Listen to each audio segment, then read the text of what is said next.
Well, for those of you who don't know me, I'm Dr. Melvin Churchill, and I'm the I'm the so-called senior man at my office now.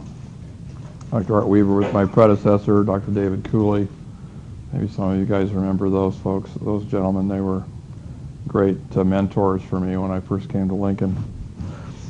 Well, one of the things that I've been interested in, and I've had a lot of time to play with, are these ultrasound-guided needle approaches to diagnostic approaches to joint problems. And the interesting thing about it was that as it evolved, there were rudimentary little classes at the American College of Rheumatology meetings that lasted 2 hours, and they were conducted by two guys, one from the Netherlands, the other one from Germany. Most of the time I couldn't understand a word they were saying, even though they were trying to speak English, and you kind of hurried through it. And so they've had more extensive courses now the last several days, and I've had the opportunity to do several of those. But like a lot of things in medicine, you just have to practice it with it and play with it and get used to using the machine. The really interesting part about it is such a dynamic tool. It's not like a plain X-ray where you shoot one moment. You can move the joint around, you can move the tendons, you can squeeze the soft tissues, you can move things around and really look at the dynamics of the anatomy that you're looking at. And it also, once you've used it for a while, it's going to spoil you. You get used to using it, and because the technique allows you to be more accurate, do it more comfortably, and actually, direct the needle where you really need to have it. In the old days, we did these blind for years and years, and most rheumatologists thought they were pretty good at it once they'd done a couple of hundred or 300 or whatever. I can tell you how many injections and aspirations I've done over the years, but I'm sure it's in tens of thousands. It's been a lot. The thing that I've enjoyed teaching other physicians when the residents come through the office and when we have physicians stop by is that give them a sense of how valuable the tool really is in terms of making sure you're doing the best thing you can for the patient. The machine we have, there's several different brands. GE makes one, and this one has to be called a Sonosite imaging, and we have a little roller device, and you can move it around, and it has different probes, and basically it's the same ultrasound that's used in the hospital setting to look at babies, to look at gallbladders and pancreases and nodules and whatever you want to look at, thyroid cysts, breast cysts, you name it, same machine, except the software inside is designed specifically for certain imaging techniques, and this one's in particular set up to do musculoskeletal imaging. So why do this? Well, I think some studies have shown that with certainty of where you're injecting it, you get better results. It makes you more efficacious in that sense, because if you're doing it right, having the right location, you have a more efficient and more accurate target. Your results are better. It's a lot less painful once we aren't touching bone edges and hitting and running into ligaments we don't want to run into, things of that nature. It makes it a lot less troublesome, and you're not going to cause as much bleeding and tissue damage, which is something you'd rather avoid. And it gives you a chance to do additional procedures that weren't safe to do blindly in the past, particularly hip injections or aspirations of cysts in various locations around the body. So that we really want to do, is it really worth doing? This is a study that was published a few years ago, and basically it tells us that about there were multiple times when you really weren't able to be as accurate as you thought you were, and this particular study basically showed that with just palpation and trying to do it by anatomical markers and with the old standard blind approach without actually looking inside the structure with an ultrasound, your results were never quite as accurate, and that's been shown in multiple studies. And it's really interesting how many people were inaccurate even though they thought they knew what they were doing. So there's published data, well-designed studies that actually show this. So in this particular study, that was done in England, actually. The needle positioning was appropriate in 59% of palpated guided specimens, whereas with ultrasound it was 96% accurate. I think the difference is pretty clear, that 30+% differences, and that's going into very small joints. I do a lot of small joints at various times in certain individuals, and it does clearly give me a chance to really know that I'm in the right spot. And it's really important in small joints and tendons, because if the medicine's not where it's supposed to be, it can do damage. And the same sort of thing with hip. In 30 hip injections performed with ultrasound, there was 90% accuracy. Why not 100%? Well, with ultrasound, it can be. There's one study showed it was 100, the other said 97%. Somebody needed to clean his glasses, I guess. The efficacy doesn't matter, how accurate it is. Well, we look in the shoulder in particular. It's very important, because a lot of times you think you're in the Bursa, other times you don't. Largely we relied on anatomical guidelines and visualizing the shoulder by putting the person in the right anatomical position, palpating the subacromial bursa from the rear, the bicipital tendon groove in the front, the coracoid process, and aiming in between those. You're supposed to be in the right spot. And typically you have a pretty good idea if you push down the hub of the syringe and you don't have any resistance at all. It's usually, but I've found that with ultrasound guided aspirations, injections in the shoulder, you have a much more comfortable patient. You have a lot more assurance that you're really in the right spot.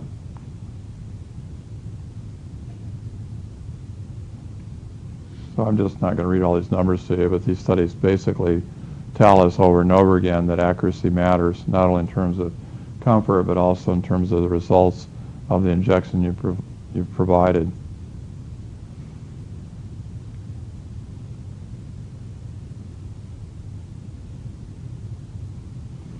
So you can see in here, 25, the blind injection group, only 29% improved, but it was, with ultrasound guided, it was 70%. It was a much more accurate, different terminology, but that's what it said. 29 versus 70 makes a real difference. And here again, better results. The non-responders were clearly, not nearly as happy when it was all said and done. And multiple joints were studied. Some of them, many of these were rheumatoid patients, and about a third of them were osteoarthritic patients. The outcomes were clearly better. As you can see, in the non-responders, without ultrasound, there was quite a lot of difference in those graphs. The tall graphs are better. So when you're trying to aspirate fluid from a joint, again, one wonders, well, why is that important? You have a big boggy knee there. Well, frequently you put the needle in and it gets stuck in a piece of synovial tissue, or it's up against a tendon, and then if you think it's empty and you take a look again and it's not, you can reposition your needle slightly and really bring out all the fluid you'd like to remove. That's important for a lot of reasons. Number one, if you don't remove the fluid and you're injecting steroids or hyaluronic acid, you dilute out the medicine you're putting in there, and it's not nearly as efficient. The other reason is you want to be sure you get all this, what I call nasty humors, out of the joint. That fluid actually contains enzymes and proteins that are really toxic to the lining of the joint and the cartilage. So just having that removed in and of itself can be therapeutic for a while, but doing both makes a really difference. You also want to make sure you're in the structure, in the cavity of the joint, so the steroid doesn't get into the soft tissues above the joint in the skin. You can get atrophy or shrinking and scarring of the skin and tissues around the joint, and you'd like to avoid that. And it's also important that the more accurate the injection is, the less chance you have of infecting the joint. Those are rare as hen's teeth, I might add. In all these years, I'm not aware of any joint injections performed in our office that resulted in infection. There's huge series of in the British literature before years ago, they didn't even bother to prep the skin. They just put the needle in, and that was that. It's quite clear that if you do it accurately and with a modest amount of aseptic technique, the chance of infection from a needle stick inside a joint is extremely uncommon.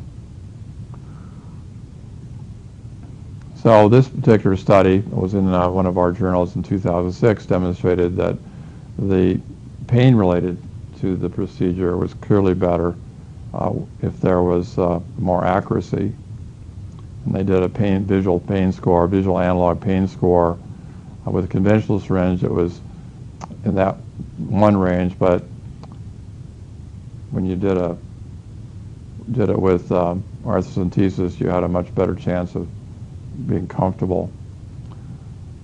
The pain generators are the skin of the synovial tissue itself, the structures around in the bone and surface itself, and the capsule joint all have tendon fibers. So when I approach the joint, particularly a large joint, and you're using a larger bore needle, we clean the skin, we spray ethyl chloride, which is the refrigerant, to topically anesthetize the skin, then we introduce lidocaine with a very small gauge needle in the skin, and then I usually run the needle down close to the cavity of the joint, right next to the synovial capsule of the joint, and leave some lidocaine there. If by chance I get interrupted and leave the room for 10 minutes, I come back, the needle entry is painless. The patient will ask me, "Are you done?" So it takes a little more time, but it provides painless dentistry, as they call it, on the advertisements from the dental office. I've thought about using nitrous oxide, but then I'm afraid people would want that all the time, and they'd be lined up outside my office. They get a little whiff of that. So if you avoid hitting these structures and do it cleanly, you're have a much happier, less painful experience. So here's the difference. There's quite a lot of difference. The pain scores are substantially different between the old technique and the new technique. Another journal article, like 2008.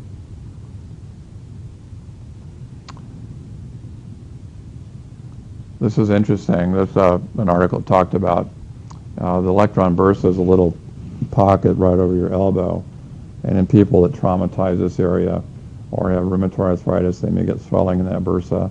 Sometimes it happens in people with gout, but here in particular, it's a potential space, and it's quite small and very thin. And if you don't have the needle placement accurately, you get this atrophy of the skin. And so that's particularly important for us to use ultrasound in those soft tissue bursal aspirations if possible. You want to make darn sure your needle's in the right place. It needs to be in the joint. It helps us minimize the dose and minimize the volume of treatment medicine we have to put in if it's accurate. The risk of infections is really small. This is a study looking at hips in 800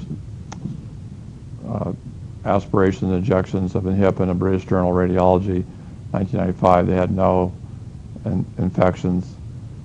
And later another study, an earlier study in 2005 showed the same thing. So it's a very safe procedure in that respect.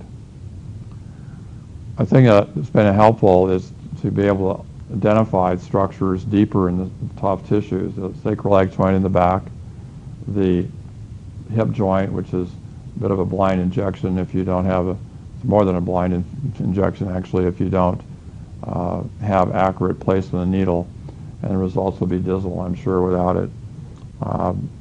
When you're trying to biopsy tissue with a large bore needle, using this technique is very important.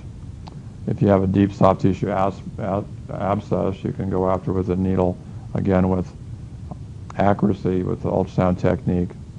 And there are some individuals who use this to release tendon contractures in the hand, inject material into the synovium of the tendon contractures. People with Dupuytren's contractures, for example, a hereditary condition which is a fibrosing tenosynovitis of the palm. I'm sure you've all seen people. There's several famous actors that have them. They wave like this, and it's quite clear that if you place the medicine accurately, you get good results. They actually do a tenolysis either surgically or with a chemical they inject into the tendon sheath. Very, very important to have accuracy, and this allows us to do that. I thought I'd give you a few examples of some of the things that I've seen and dealt with here in my office. This is a person with gout. This is so-called podagra. This is the great toe, the big toe, and this is a common place for gout to appear. This picture is not unique to gout. It could be pseudo-gout, which is calcium pyrophosphate crystals. You can see this picture in Reiter's disease. Even inflammatory osteoarthritis on occasion will look almost this bad, just from pressure on your shoe and osteoarthritis on occasion. So a lot of things can look like this, but this is quite a nice picture of podagra or gouty of the great toe. In this particular individual, using a lateral view, laying the probe on top of the joint, we were able to produce an accurate place of needle. The dark area is the fluid, that bright arc is the bone, and the joint's right in front. This is a nice picture. We know we were in the right spot. No question. This is an individual, it was podagra, that had not only some fluid in his joint, he was actually getting better, but this enabled me to accurately identify a tophaceous deposit with the erosion of the bone, and that is diagnostic of gouty arthritis. We can also see erosions in rheumatoid arthritis, psoriatic arthritis, when this gentleman with aspirate from the joint allowed us to find the crystals and accurately place the needle so we were able to identify them without fail. As you can see, this person has a cyst in his calf. The right calf is swollen. The knee doesn't look all that bad from the back, but this fluid-filled sac coming from his joint, known as the Baker's cyst, is prominent on the right. And again, we lay the patient on his stomach. You can identify this structure. It's fairly superficial, actually. It's important to know where it is because there are several different cysts. In fact, there's 7 different areas in the knee that can create cysts in and around the joint. These cysts are basically spaces that are lubricating spaces between tendons and ligaments, tendons and bone, and they fill up with fluid when there's inflammation related to osteoarthritis, rheumatoid arthritis, infection, and they can mimic things like deep vein thrombosis. If you've got thrombophlebitis, you may have a swollen, painful joint, painful calf, that is, and sometimes you really can't tell the difference. If these things rupture, they make the whole calf inflamed and red and tender, and that's a miserable experience. You'd rather not have that happen. But looking at the leg and differentiating the 2 different items is critically important. It's also important not to hit the arteries and veins, which are sitting right behind the knee. And so with this color Doppler, you can see the tip of the needle is bright. When there's movement, you see a color. This dark area where the fluid is doesn't have any color. If that were an artery, you'd see these pulsing, flashing red lights in there. So we have what's known as color Doppler. It helps us identify the veins and arteries in the area. The same technique machine is used to look for clots in veins and look for venous insufficiency, and frequently done by the vascular labs and the radiologists. This is an individual who has some inflammation in the tendons of the hand, and I was able to identify the tendon structure, which is this horsehair-like structure here, and all that dark area around it is the fluid within that tendon sheath. We were able to place the needle and aspirate fluid from this accurately, inject a bit of corticosteroids, and produce a good therapeutic result. This is the knee. This is actually a side view of the knee, and we're looking at the arced, bright arc on the bottom is the femoral condyle, or the end of the femur or thigh bone, and the dark area right above it is the suprapatellar space. And you can see the needle entering from the right there. Very accurate placement. Well, this is a deep structure. This is a hip, and with our probe that allows us to look deeper, we can actually identify the thigh bone or femur. And you can see that bright line screw here, and this is the head of the femur, and that little bump there is actually an osteophyte from osteoarthritis. The capsule of the joint you can see out here, and there's fluid inside that joint. So we take our needle down to the neck of the femur and place it right in the synovial tissue here. When I inject the corticosteroids, this lights up. And you can tell that, likewise, we use color Doppler to make sure we're not anywhere close to the arteries and nerves and veins of that region, because they sit right next to the hip bone. This is a gentleman that came in one day with a swollen knee. He'd actually bumped his knee one day and didn't know why, but suddenly this pocket in front of his kneecap was all swollen. And again, it's like that olecranon bursa on the elbow. This bursa on the front of your kneecap is much the same thing. But you can see there's fluid in there. That dark river of darkness is the fluid. This is the bone structure down here. There's a little bit of synovial tissue around here. The bursa actually was starting to thicken up. It had been there a while, and the bursa was reacting to this inflammation. So we aspirated it. You can see the needle coming in from the right, and took the fluid out, did cultures, put a little dab of corticosteroids in there. Culture fortunately turned out negative, and it was just a post-traumatic inflammation.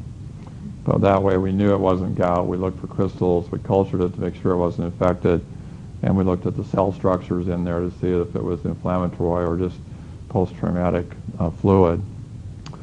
This very nice lady that came in one day with a nicely swollen shoulder. You can see how it's much more pronounced than the opposite shoulder, real distended looking. We had a look at her shoulder, and you can see again, you can see the bright light on the bottom is the bone, and we have the tendon structures on the top. That horsehair material is the tendon structure, the capsule of the joint. And you can see inside the joint there's some little calcified densities. She actually had a calcific bursitis, and when we aspirated that joint, we found calcium pyrophosphate crystals. So she had what was known as calcium pyrophosphate deposition disease, a related osteoarthritis, and these calcific densities were causing inflammation. So we were able to aspirate that, and now you can see how little fluid's left. We've taken out almost all the fluid there by having that aspirated accurately. This individual with inflammatory arthritis, and you can see that bumpy, shiny, distended fluid on the back of the hand over the wrist. And we call that tenosynovitis. The tendon sheath or the covering of the tendon's actually inflamed, and there's fluid surrounding it. And with this technique, we were able to not only visualize it, that dark area is the fluid, the bright lights on the bottom that are slightly irregular are the carpal bones in the wrist, and the needle's coming in from the right, and we were able to aspirate that fluid accurately. Now you can see the fluid's gone.